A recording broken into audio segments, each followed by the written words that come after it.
Hey, welcome back, everybody. My name is Keith. I'm Zach. I'm Jarek. I'm Mary Jane Uzumaki. I'm Sean. I'm Curtis. 안녕, Lauv. And this is Redemption Reacts. So today we got something not so new for you. We have Make It Right. Basically, this is, I know, speaking for me personally, this is one of the first songs that Nick put on that definitely just instantly clicked with me. I used to hit him up at 2 in the morning. Yo, what was that song with the horn? And so like this was definitely something for me, more than anything. Just kind of definitely connected. I'm pretty sure we all have Make It Right stories. Jarek's a part of the Make It Right Mafia. I believe Kurt is too as well. Low? No. All right, fuck Low. But He was Montekia Mafia. he was Montekia. Yeah, he was a butter guy. But this is definitely one of those keystone tracks for me as far as getting me on board. I don't want to definitely cheapen the moment by hit up the Patreon, but definitely hit up the Patreon. We definitely got some things on there. We also are doing a lot of big things. We're going to be going into some new directions in the Patreon, and also staying on course with a lot of things as well. Hitting Island up, maybe American Hustle Life. We're definitely going to get into that. Things that we've been kind of promising you for a while now, but we're definitely going to get into them to knock them out. We have to. Can't let that let's get too much longer. But again, not to belabor the moment. Let's get into Make It Right. Subscribe. Yes, subscribe. Yeah, man, become a real redeemer today. Yo, who misses the old intro? The big hit, Nick. the old big hit intro. Nick would have been like, "You can make it right by hopping right on that." Bro, song. we not doing that. No, we I wasn't ready. we not. Make it. Oh God, he would have definitely said that.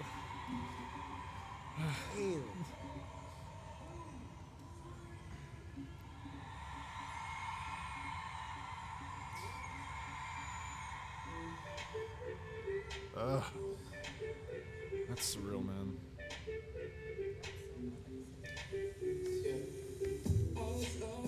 Trying to find the answer in the world around me. Yeah, I was going crazy all day, all night. You were the only one who understood me and all that I was going through. Yeah, I just gotta tell you, oh baby, I can make it better. I can hold you tighter. Still good money, oh you're the light. And I almost lost you.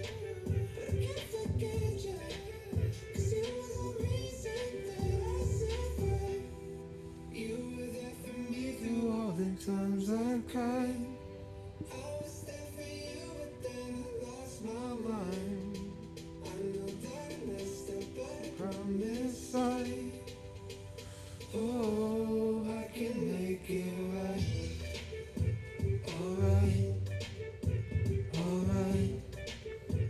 Oh, I can make it right. Alright.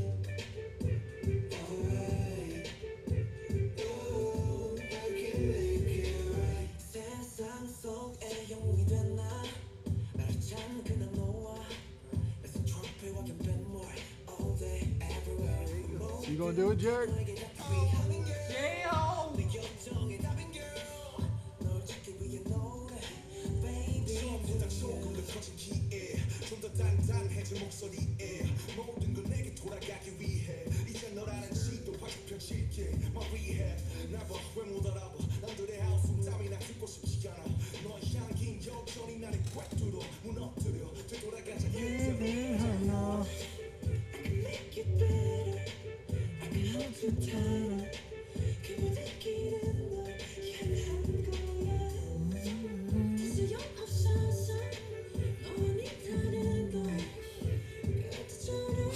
I was thinking the same thing. Thinking the same thing? Oh my god. Angels on the screen.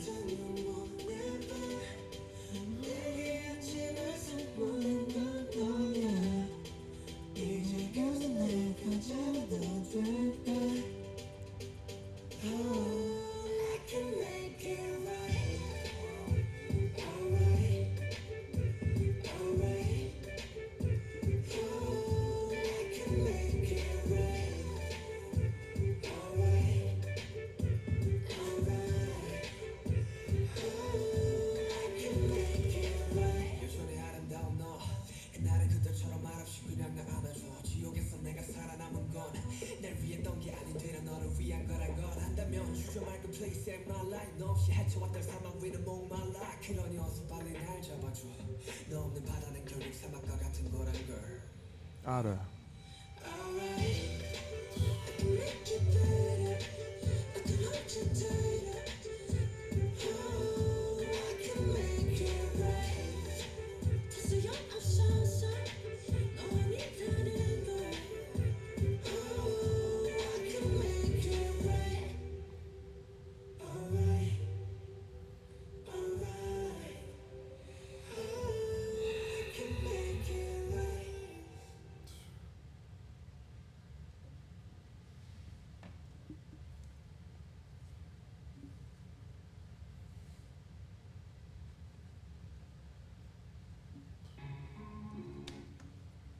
I had no idea how different this was gonna feel.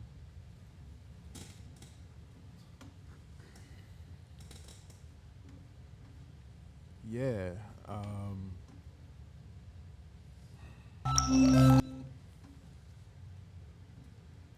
Yeah.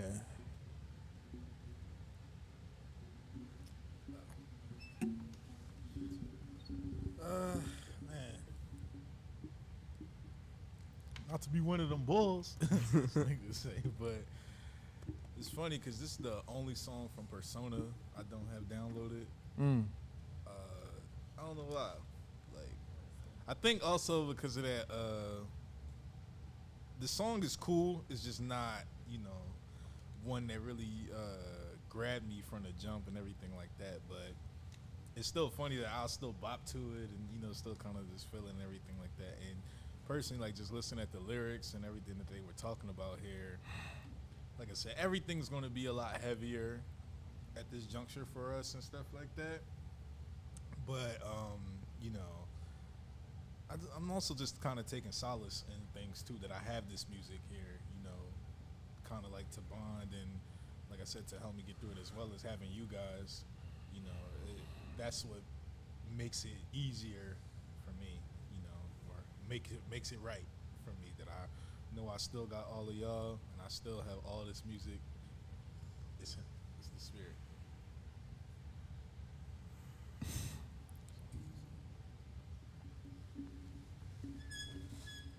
Yeah, for sure. Like going through, this music again and all these songs and recontextualizing the lyrics and everything. And it's strange because it honestly does kind of parallel a bit of BTS's journey themselves for me. Like even seeing certain things that they had mentioned, like, the ocean and desert and kind of correlations to that. And obviously, with the yet to come and kind of things like that. Remember how we had kind of, saw that, and this was all before they had obviously had to go on their own respective journeys with, enlistment and things of that nature. So it's so like it's both healing and really like kind of tough to look back on certain things and be able to kind of see a bit more of the journey, like of everything ahead, whether it's for us reacting or of course, with BTS and their respective journey. But it's definitely like, when you can look at the lyrics probably 1,000 different times and be able to take something so different away from it, and especially what this song had represented to so many of us up here, including myself, of just, even if we had heard, Dynamite and really enjoyed it, like, and mind you, I didn't even know it was from a K-pop group or anything, or what any of that would have even began to have meant. And then hearing, this was kind of one of the songs, oh, it's the same group that, made Dynamite or whatever. Like it definitely held one of those kind of like one of those pedestal moments for me of like almost like I don't want to say like a checkpoint along the way or anything like that, but it's strange because it's like looking back, all the other music that they've had, I sit with it, and hold it so close, whether it's English tracks, whether it's Japanese, tracks and ballads and things of that nature that they had done, or specifically Korean, like, feels like no matter what the language was or anything like that, there was always a way to kind of, have the music touch you, whether it was like a vocal performance that like you don't have to necessarily like, and music is something that Nick would always say, like certain things like you could just feel, like certain music you could just feel, whether it's the emotion behind it, the power in the vocals, like that's universal. Music transcends language, exactly. Mm-hmm. And that's something that has represented so strongly both for our journey up here, and our bond with each other, as well as, of course, for the group and everyone, who considers themselves Army as well. So I just to the synergy between those two kind of parallel moments that would seemingly be parallel for me was definitely surreal, kind of recontextualizing here. And I know it's probably no shock to any of us that we had such a long pause when the music had ended. Just because Nick would always be that first one to jump in and hearing his chant saying J Hope and everything and reaching his hand out when an angel Jimin would have his part, reason for the shirt and everything as well is just like all those moments. So it definitely is really incredibly bittersweet. And again, recontextualizing a lot of the lyrics themselves. You was there for me and all the times I cried and things of that nature as well. So it definitely, there's a human aspect to just kind of processing all that in real time, honestly. And I hadn't seen the video, probably one of the first times because, you just download the music and everything. So kind of putting a little bit of visuals and everything behind it. And I guess just to kind of wrap my part up, and to segue a bit to a little bit of the video itself and kind of some of the journey was, I didn't realize one of the moments they almost told like a similar King Arthur kind of story.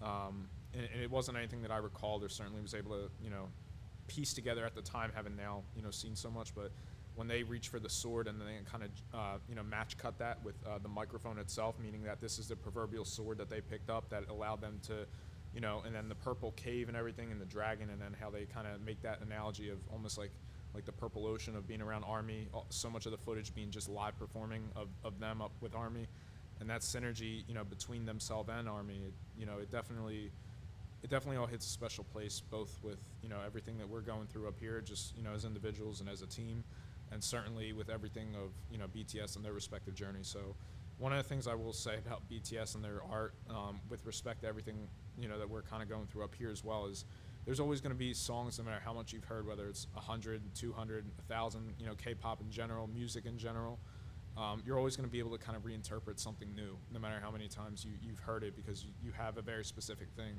And that's one of the things we always kind of held true that, was so amazing about art in and of itself, was that, no matter how much times you see it, you can take away something new, whether it's now knowing the story, now knowing the lyrics, now knowing, the scenes or whatever. And the only thing that changes about it is you. The art remains the same. Like movies will remain the same that have plot twists. But when you see them a second time, knowing you kind of are able to take something different away. So I just always loved the mirror that art held up to us as humans, and this is something that is certainly true in that regard as well. I love this song when I first heard it with Nick. I still love this song.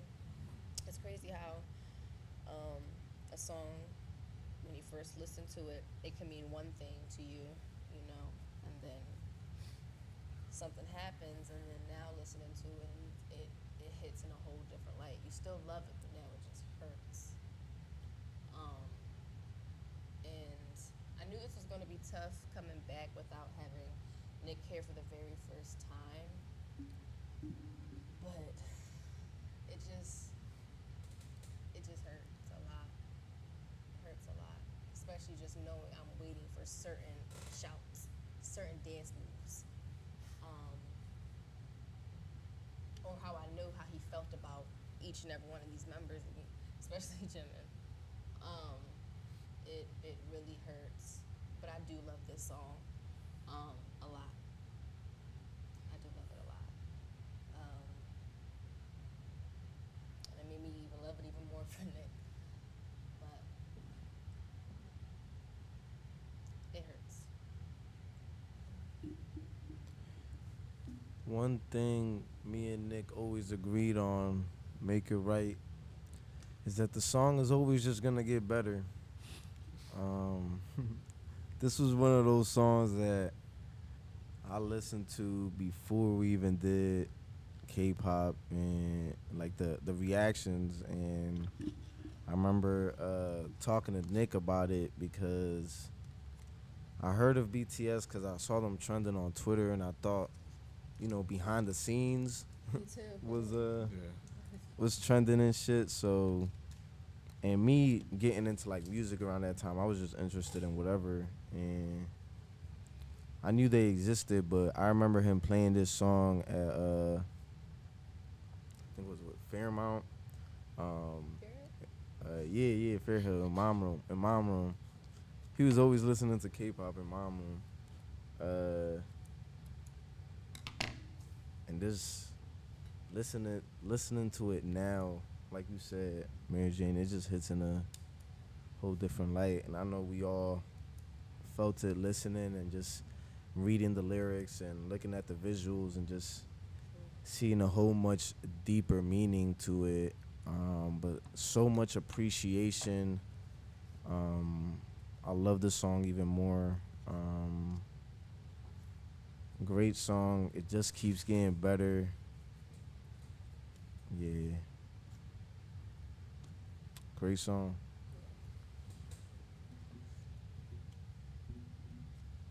Um, Great song. Just like Mary Jane says, definitely tough to listen to, but it's still a great song that you want to listen to. So it makes it like a double-edged sword. Um,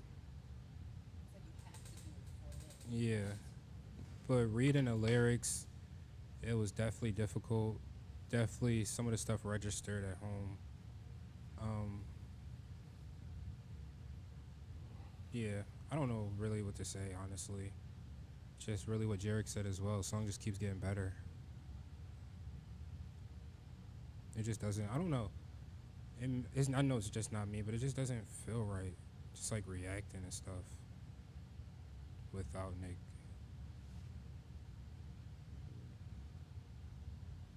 Yeah, for me, wow. Once again, I'm kind of shocked. I'm listening to this and it's drawing me in. Like you said, music transcends. It does. It doesn't matter what the language or what it comes from. It draws you in. And this right here, wow, just to hear this song right here, I want to listen to it again, and I want to kind of get more into this because it's something I never really thought I would be drawn to. So, yeah, definitely. Wow, that's what I like to say. Anybody who's been here from the beginning kind of knows my story behind this. This was like my gateway. This was my first bump. Um, before this is my gateway drug. This is the initial hit. Um,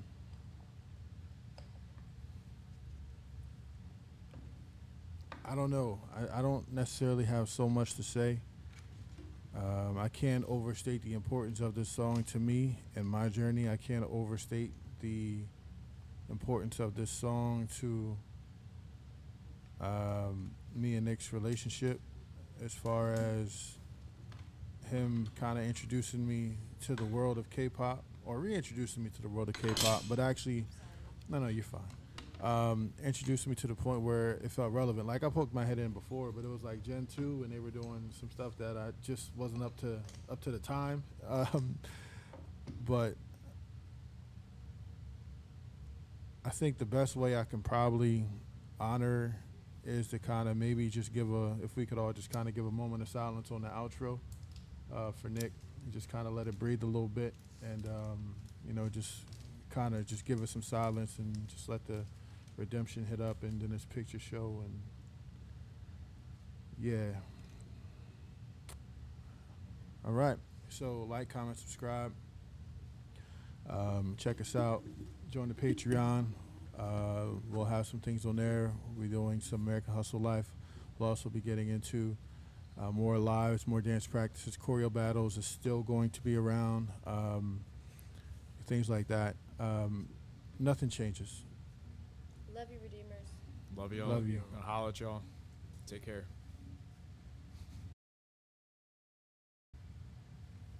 I'm sorry, guys. That was very fucking hard. Really fucking hard.